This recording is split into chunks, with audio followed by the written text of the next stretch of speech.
ចាសូមជម្រាបសួរបងប្អូនទាំងអស់គ្នាជាទីគោរពរាប់អានចានេះគឺជាវីដេអូ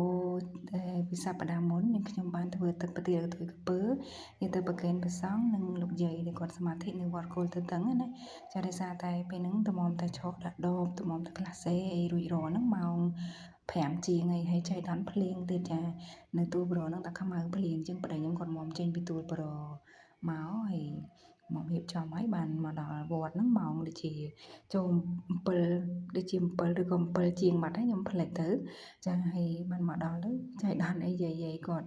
សមាធិចប់ចាសូត្រធម៌អីចប់បាត់ហើយប៉ុន្តែយើងក៏នៅតែបន្តចារៀបចំចាទឹកប្រទាលទៅក្រពើដែលយើងខ្លះសេតិចហើយអស់ហ្នឹងយកដាក់តាមមួយធុងពណ៌ក្រហមនឹងហ្មងទៅហើយនឹងមួយថង់ទៀតងាយស្រួលក្នុងការយួរព្រោះយើងឆ្ងាយដែរយើងទុកឡានឆ្ងាយពីកន្លែងហើយក៏បានប្តីខ្ញុំគាត់ជួនជាមួយនឹងលពូសន្តិសុខចាគាត់សប្បាយចិត្តគាត់ទទួលពីយើងភ្លាមគាត់ឲ្យពរហើយគាត់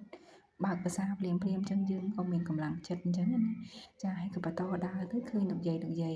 ចា4-5នាក់ដែលគាត់អញ្ជើញឈរនៅនឹងយើងក៏បានជូនគាត់ឲ្យពរឲ្យជ័យយើងហើយគាត់ប្រាប់ថាកូនឯងនាំគ្នាយើងទៅប្រគេនព្រះសង្ឃកូនម៉ោងនឹងប្រគេនព្រះសង្ឃបានបុណ្យបានអីណាអញ្ចឹងទៅក៏ប្រគេនព្រះសង្ឃចាដែលនិមន្តជួបនៅកន្លែងសមាធិហ្នឹងបាន3ព្រះអង្គហើយនឹងយាយដែលគាត់អញ្ជើញទៅផ្ទះវិញចាដោយសារតែយើងធ្វើហ្នឹងបានតែ62ដបទេព្រោះមួយថ្ងៃទល់ល្ងាចតែមកតែបាន62ដបហ្នឹងអញ្ចឹងមកដល់នេះខ្ញុំក៏យកទៅប្រគេនព្រះសង្ឃ2អង្គសិនពូបន្តមកទៀតដើម្បីខ្ញុំសួរនាំព្រះអង្គអញ្ចឹងណាថាគុណម្ចាស់អនុញ្ញាតឲ្យប្រគេនព្រះសង្ឃអត់ហើយថាទឹកប្រទាលទៅក្រពើហ្នឹងគុណម្ចាស់អាចឆាន់បានឬក៏អត់ចាពេលហ្នឹងក៏ព្រះជាគុណបានប្រាប់ថាអត់អីទេហើយអាចប្រគេនព្រះសង្ឃបានឲ្យឡើងទៅលើយកទៅប្រគេនណាពេលហ្នឹងខ្ញុំអត់ហ៊ានឡើងប្រាប់ឲ្យប្តីខ្ញុំគាត់ចាយកទៅជូនម្នាក់ឯងបានហើយគាត់ផុសអញ្ចឹងណាចាហើយក៏ជូនយាយអីបន្តចាអញ្ចឹងក៏ប្រគុណម្ចាស់ឲ្យចូលទៅក្នុងហើយខ្ញុំ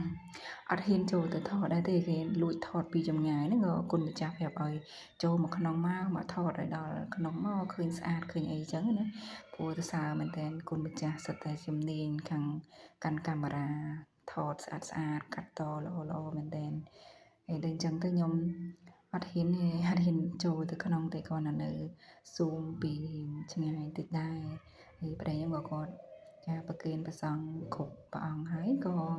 ចាដើរមកវិញដើម្បីយើងចាទៅជូនយាយបន្តទៀតហើយក៏សូមអធិស្ឋានលោកយាយដែលគាត់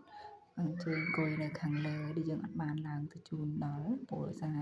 ទឹកប្រទាលយើងមានចំនួនកំណត់ដែរអញ្ចឹងហើយយើងជូនយាយដែលគាត់នៅខាងក្រោមហើយក៏មិនបានគ្រប់គ្នាទេព្រោះដោយសារច្រើនគ្នាពេកជាងសូមជូនបុណ្យទាំងអស់គ្នា